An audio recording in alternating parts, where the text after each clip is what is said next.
Hey, welcome back to the DIY Contractor. We've been building this house here. We've got rough framing done. We've got rough plumbing done. We're working on rough electric. I think I made a previous video about how the electrician is signing off for me. So on paper, he's the one doing it, but he's letting me do all the grunt work and letting my crew pull the wires and do all the rough. So we can save a little bit of money as well as make some money. Not that we're not making money on the build, but if you've got a budget, like in this situation, we've got $28,000 as a budget for electric. We probably need $4,000 or $5,000 of that for trim. And what I mean by trim out is all the light fixtures, all the fans, all those switches. So you may not need that much, but I know we're gonna have some pretty big fans, and I know we're gonna have some really nice light fixtures outside that are gonna get pretty pricey. So far, with wiring, we've spent over $5,000, and in labor, we've already spent close to $4,000, okay? Seems a little bit steep, but if you got a budget of 28 and we can get this done for 18, we just saved 10 grand. And if I can get it done for 18 and pay all my guys what they need to make, I should be able to still make another 2 or 3 grand on it as quote unquote profit. Now with this situation though, with the investor, I'm not going to charge that extra amount to make some profit, but I'm going to make sure that I can pay my bills and keep the project moving. My electrician's he's a little bit of an older guy. He's got a lot of knowledge and a lot of experience. He just doesn't have the manpower to do this, but we're friends, and so he signs off for me, and he'll come and walk it and say, hey, change that, change this, and that's fine. But I want to talk about layout. In the last video I made about electric, we talked about box spacing, we talked about layout in the room, and about how to lay out your circuits in your system. For doing that would be, hey, we want to have so many outlets in the room, we want to have so many lights and light switches, and for the kitchen specifically, what's important, at least in the state of Georgia for code, is you've got to have 2 different outlet circuits that are 20 amps.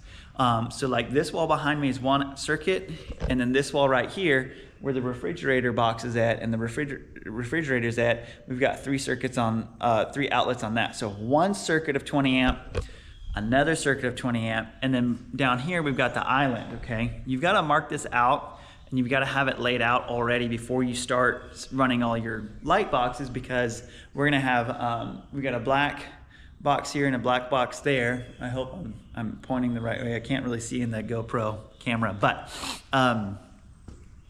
you need to know where your island's gonna be sitting, so that way you can do a center line and then work off that. Maybe, you know, like I cut it in half and cut it in half again, so you're in quarters, and then you put it on like 25% coming in and the 25% coming in, and that's where those boxes go. Now the light switch for those pendant lights is gonna be on this wall right here behind me, okay? And we're gonna do some different, we're gonna have 3 ways and 4 ways in here. And what's important is your power coming into a 3-way, it's gotta come in 1 box, and then you're gonna use your signal wire and go to the next box, and then from that second box on your 3-way, that's the switch leg has to come from that second box and go to the light. I don't know if it's like that in every state. I don't know if that's just national electric code, but my electrician was explaining that that's now the standard, so that way if somebody comes later to fix it or change it, they know where the switch leg's at and they know where power's coming in. Because if you pull power coming into a box and you disconnect your switch and you turn your power on, you'll know there's a hot, which then means the other switch leg, or the other box on the 3-way will have the switch leg running the box. So if they needed to change lights or change out or add another switch and make it a 4-way, they could do that pretty simply. So on these pendants, we'll have a 3-way. On the can lights in here, we're gonna have a 4-way, so that way when you walk into the front door here, we're gonna have a switch for all the can lights in the vaulted ceiling, and then as well in the breakfast nook, kitchen and breakfast nook area right here behind me. That's gonna be can lights on 1 switch. The vaulted ceiling is gonna be on 1 switch. And then we're gonna have, I say 1 switch, 1 circuit's not really fair because it could be on the same circuit.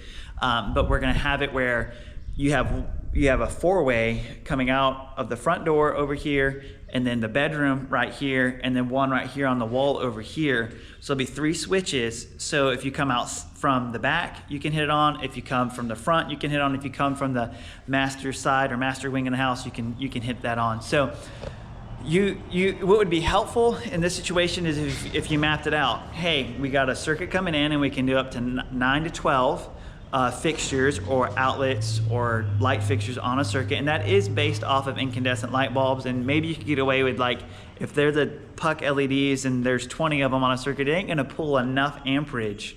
And if that's all that's on that circuit, you could probably get away with a lot more. But our inspector is quite by the book, so we're just gonna keep it by the book. And if I have too many circuits in my breaker box, we'll have 2 boxes or a sub panel and it'll work out. But what I do is I do a little sketch, and then I go, okay, there's, between outlets and lights, you can have that on a 15 amp, like for a master. And I write, home run, and I draw out where my circuit and my home runs are gonna hit in the house. So then when we go to pulling wires and I've got helpers with me, I can say, hey, check this out.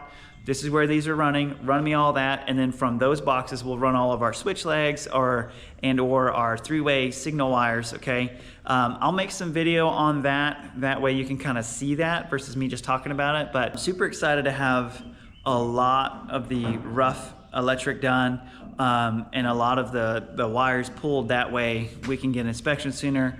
And once we have rough, we can drywall this thing. So anyways, hope this was helpful. Please like and subscribe. Thanks. Bye.